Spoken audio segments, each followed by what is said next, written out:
ओम नमः शिवाय। ओम नमः शिवाय। अथ श्री वाल्मीकि रामायण प्रथम खंड बालकांड षट्त्रिंशः सर्गः। देवताओं का भगवान शिव और पार्वती को सुरत क्रीड़ा से निवृत्त करना तथा उमा देवी का देवताओं और पृथ्वी को शाप देना। ओम नमः शिवाय। ओम नमः शिवाय। ओम नमः शिवाय। उक्तवाक्ये मुनौ तस्मिन्नुभौ राघव लक्ष्मणो प्रतिनन्द्य कथां वीरावूचुतुर्मुनिपुङ्गवम्। धर्मयुक्तमिदं ब्रह्मन् कथितं परमं त्वया दूहितं शैलराजस्य ज्येष्ठाया वक्तुमर्हसि। विस्तरं विस्तरज्ञोऽसि दिव्यमानुषसम्भवं त्रीन् पथो हेतुना केन प्लावये लोकपावनी। कथं गंगा त्रिपथगा विस्तृता सरिदुत्तमा त्रिषु लोकेषु धर्मज्ञ कर्मभिः कैसमन्विता। तथा ब्रुवती काकुस्ते विश्वामित्रस्तपोधन निखिलेन कथां सर्वामृषि मध्ये न वेदयत। ओम नमः शिवाय। पुरा रामो कृते द्वाहासितिकण्ठो महातपा दृष्ट्वा च भगवान् देवीं मैथुनायोपचक्रमे। तस्य संक्रीडमानस्य महादेवस्य धीमतः सितिकण्ठस्य देवस्य दिव्यं वर्षशतं गतम्। न चापि तनयो रामो तस्यामासीत् परं तपो सर्वे देवाः समुद्युक्ता पितामहा पुरोगमाः।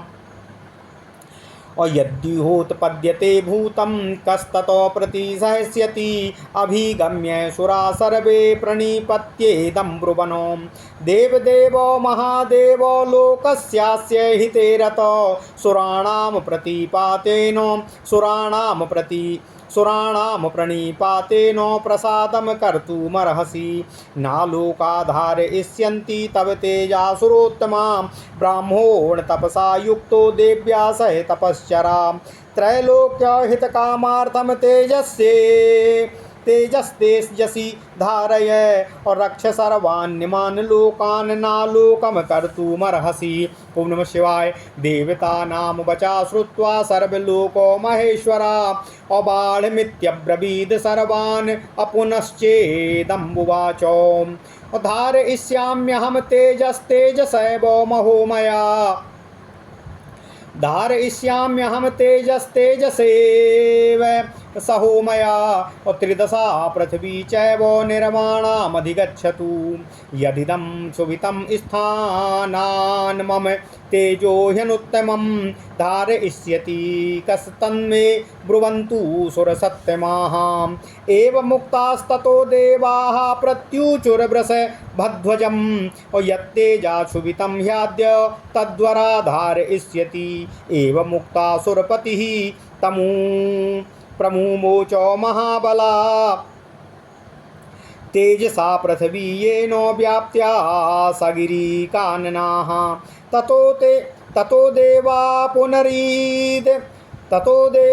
पुनरिदमचुश्चापि हुतासनम् आविशं त्वं महातेजो रौद्रम वायु समन्वितः।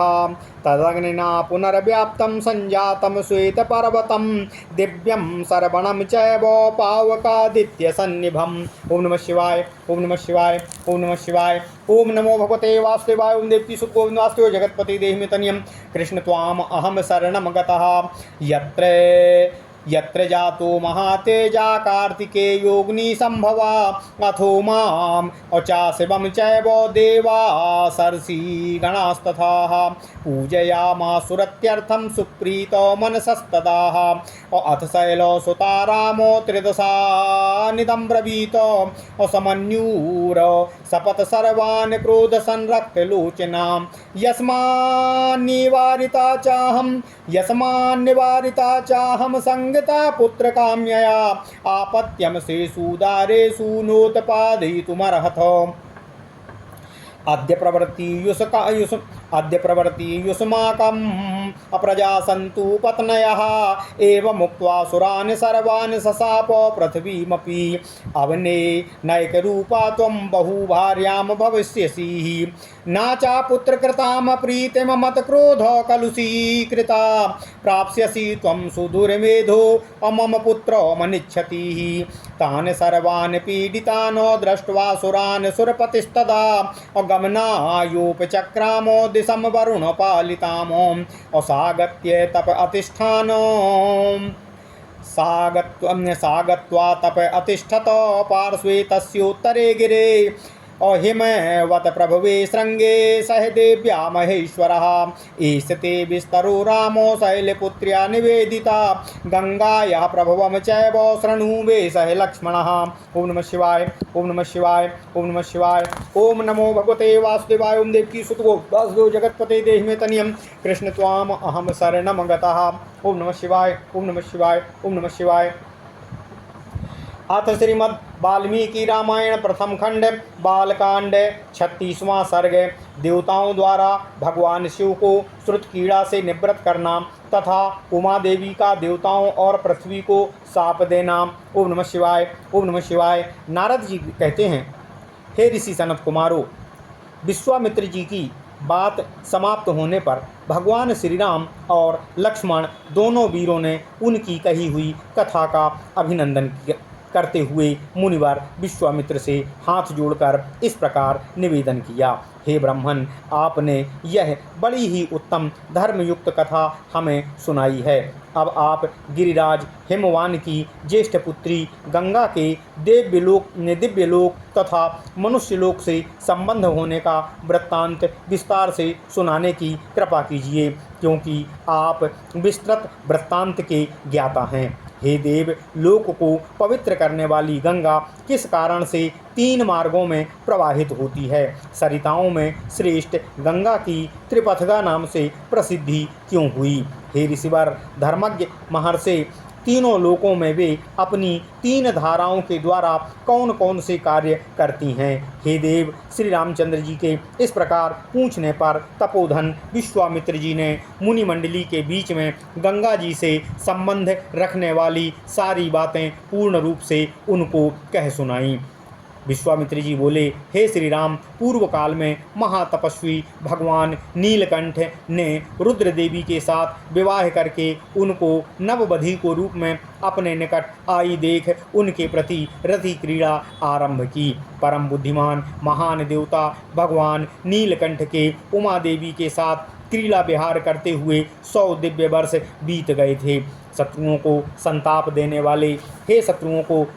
देने वाले प्रभु श्री राम इतने वर्षों तक विहार के बाद भी महादेव जी के उमा देवी के गर्भ से कोई पुत्र उत्पन्न नहीं हुआ। यह देख ब्रह्मा आदि सभी देवता उन्हें रोकने का उद्योग करने लगे। उन्होंने सोचा, इतने दीर्घकाल के पश्चात यदि रुद्रदेव के तेज से उमा देवी के गर्भ से कोई महान प्राणी प्रकट हो भी जाए तो कौन उसके तेज को सहन कर सकेगा? यह विचार कर सब देवता भगवान शिव के पास जाकर उन्हें प्रणाम करके उनसे निवेदन करते हुए इस प्रकार बोले, हे शिवदेव, हे रुद्रदेव, हे शिव, इस लोक के हित में तत्पर रहने वाले हे महादेव, हे देवदेव, देवता आपके चरणों में मस्तक झुकाते हुए आपको प्रणाम करते हैं। इससे प्रसन्न होकर आप इन देवताओं पर कृपा करने की कृपा कीजिए।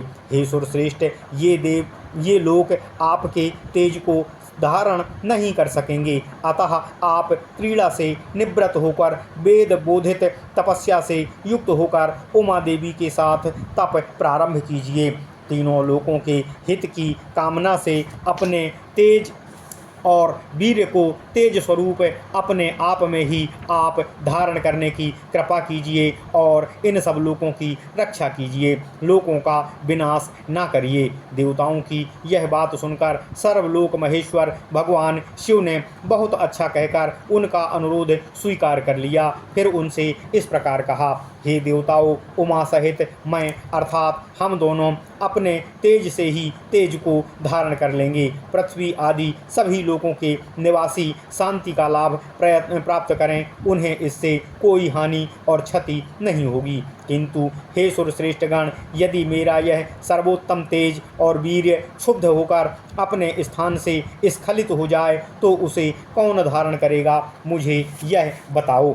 उनके ऐसा कहने पर देवताओं ने वृषभध्वज भगवान शिव से निवेदन किया और कहा, हे भगवान, आज आपका जो तेज क्षुब्ध होकर गिरेगा उसे यह पृथ्वी देवी धारण कर लेंगी। देवताओं का यह कथन सुनकर महाबली देवेश्वर भगवान शिव ने अपना तेज छोड़ा, जिससे पर्वत और वनों सहित यह सारी पृथ्वी व्याप्त हो गई। तब देवताओं ने अग्निदेव से कहा, हे अग्नि, तुम वायु के सहयोग से भगवान शिव के इस महान तेज को अपने भीतर धारण कर लो।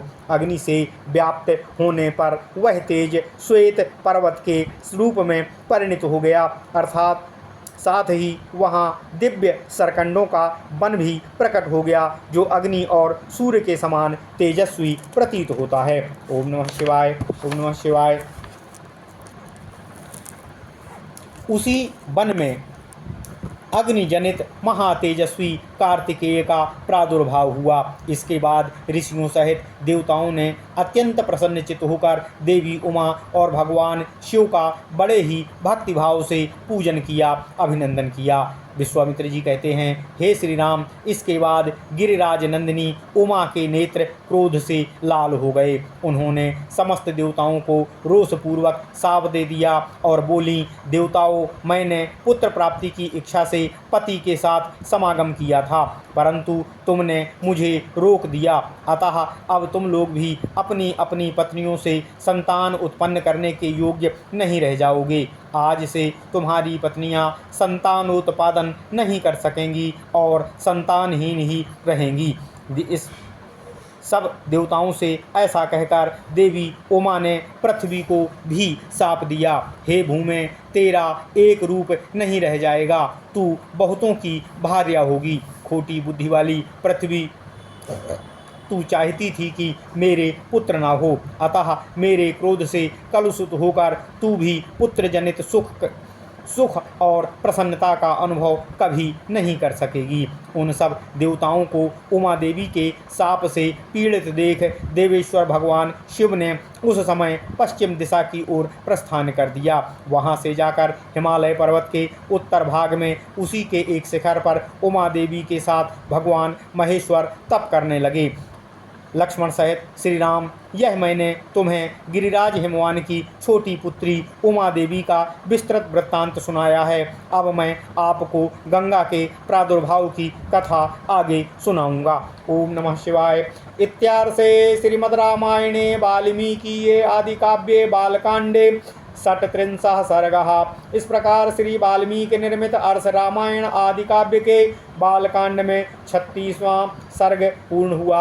ओम नमः शिवाय, ओम नमः शिवाय, ओम नमः शिवाय। ओम नमो भगवते वासुदेवाय। ओम देवकी सुत गोविंद वासुदेव जगतपति देहि में तनियम कृष्ण त्वाम अहम शरणम गतः।